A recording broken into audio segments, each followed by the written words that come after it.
it's open. Where does this one go to? Right here. At the end? Which way? Out this way? Yeah, just like this. I was an anthropologist. I had no direct interest in art. I had gone through the museums in New York the way I'm sure many people go through the Walker, many people who live in Minneapolis, and that was really all that I knew about art. But something happened to me over a period of years that got me thinking about a lot of new ways of seeing things. The experience that I remember the most directly was when I was in Mexico. I was living in a village of 50 people in the middle of the desert. Very, very beautiful, strange, flat area. A really wonderful place. And I was there for 2 years. It was a place outside, just right outside the village, where for, who knows, 1,000 years, dances had been held, fiestas had been held, once a year, twice a year, not much more than that. And basically what it was a rectangular area in the desert where people had danced.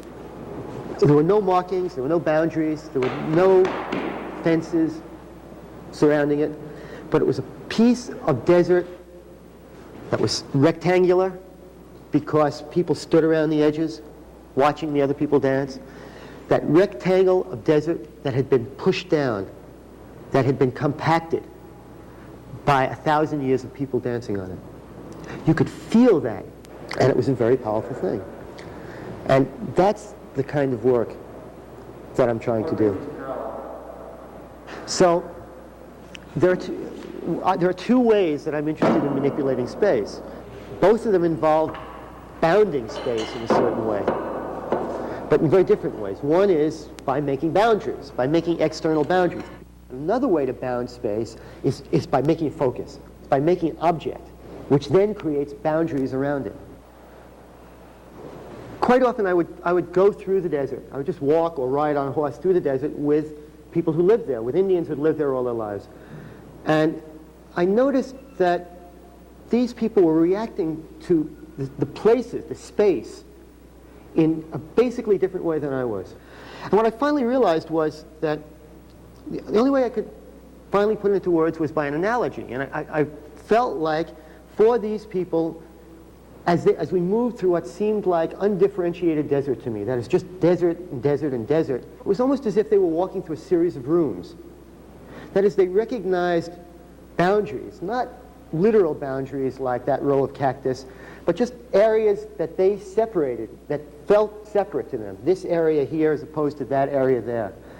And okay, that was extraordinary enough, but the other thing was that I noticed that, in effect, as they moved through this series of rooms, each place affected how they felt, changed how they felt. And I could see that just watching them. I could see them turn in on themselves or become more expansive. I could see literal physical changes in the way these people were dealing with the world around them that were caused by their perception of space. That's what my work is about. I'm trying to make objects that feel like places.